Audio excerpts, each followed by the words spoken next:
You know that feeling of making a plan, not really knowing quite how it may turn out, and then seeing it all come together?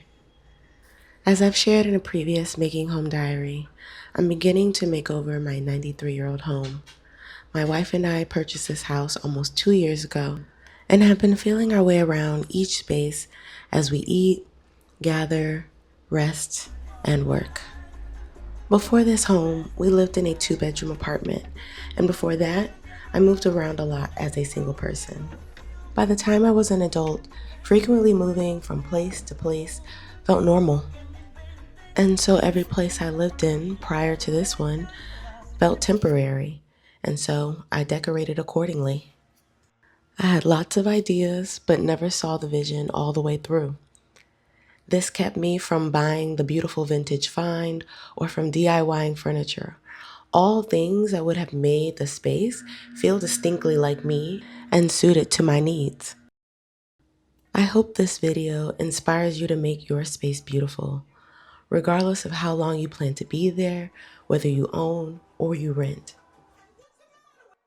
Life is too short not to witness our dreams come true, to have our basic needs met, and to not play in the possibilities of our imaginations. For me, at least in this moment, it's transforming every white room in my home into a timeless capsule of our style and the things we love.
In the midst of making over our guest bedroom, we got some art framed, and so was excited to bring it home and start to unwrap it.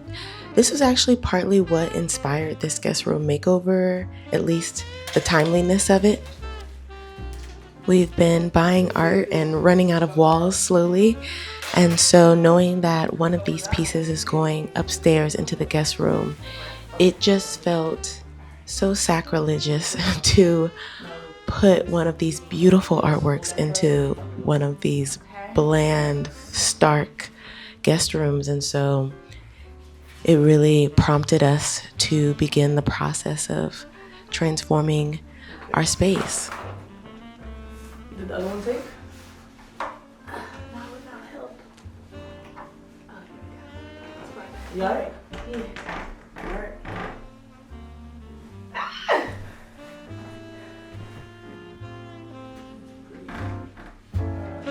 Here we go.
Shout out to Blackish, Abbott Elementary, and countless other shows that got me through this few days of painting.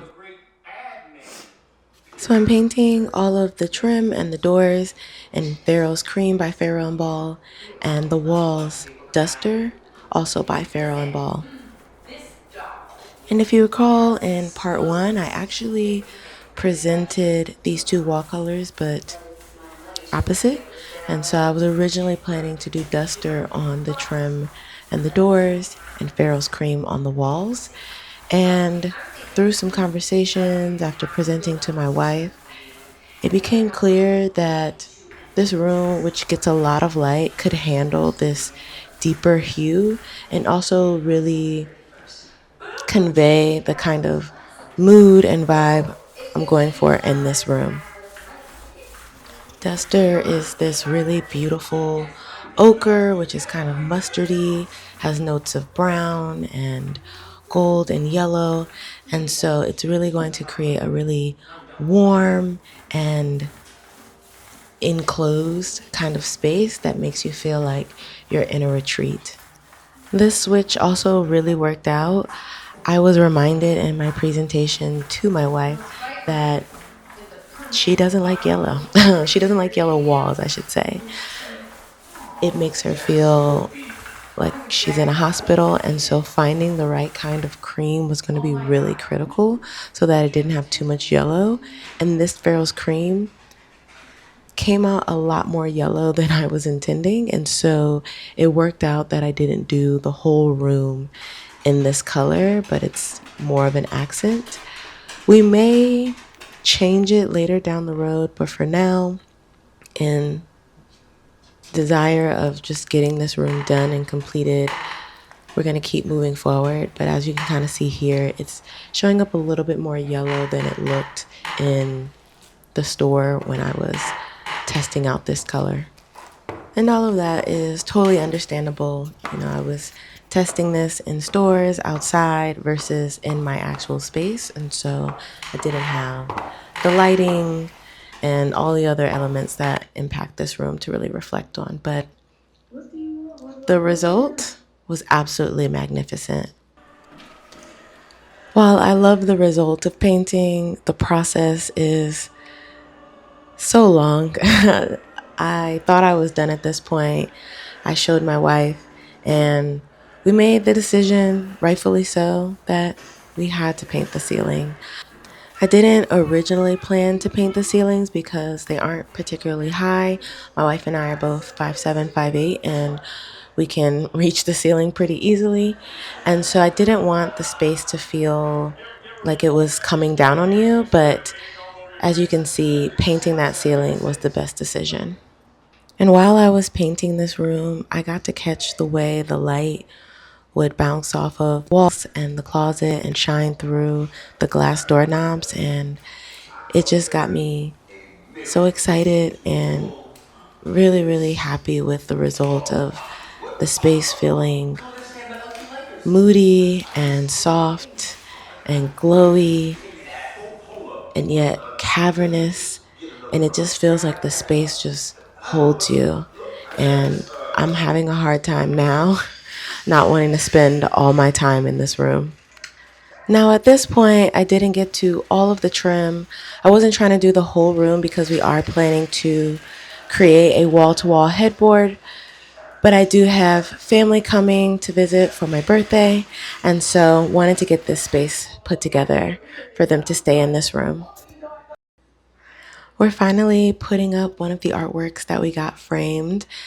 Earlier in this video, you saw us putting up the Michael Gall piece in our living room, side by side, another large canvas work that we have that also needs to be framed. And so really excited moving forward to use our artwork as the point of inspiration for color palette and just the many textures and layers that I want to bring into each room.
It was finally time to begin furnishing this room. From the beginning, one of my goals was to find a home for this beautiful Moroccan rug that we've been holding on to, and the orange, blue, and red color palette would really complement the color story that's going to happen throughout this space, and also really embrace the kind of warmth of the sun that is so beautiful, sunrise, sunset, that shines through the windows of this room. For the bed, we wanted to go with a very low, almost Japanese style platform bed. As I mentioned earlier, the ceilings in this room are pretty low, and so wanting to create some of that height by lowering the bed and making the room feel just a little bit more grand. This bed frame is actually from the same company that we got our bed frame in our primary bedroom a few years ago. It's from a company in the UK that sustainably sources wood and creates these beautiful 100% wood, well-made bed frames. And so ours has been holding up beautifully over the last few years, and wanted to invite that same craftsmanship into this space. This room is really becoming a kind of oasis that I wasn't expecting, bringing in these different vintage and modern pieces to speak to each other, along with the color palette, are all coming together to create a room that I thought could only exist in my dreams.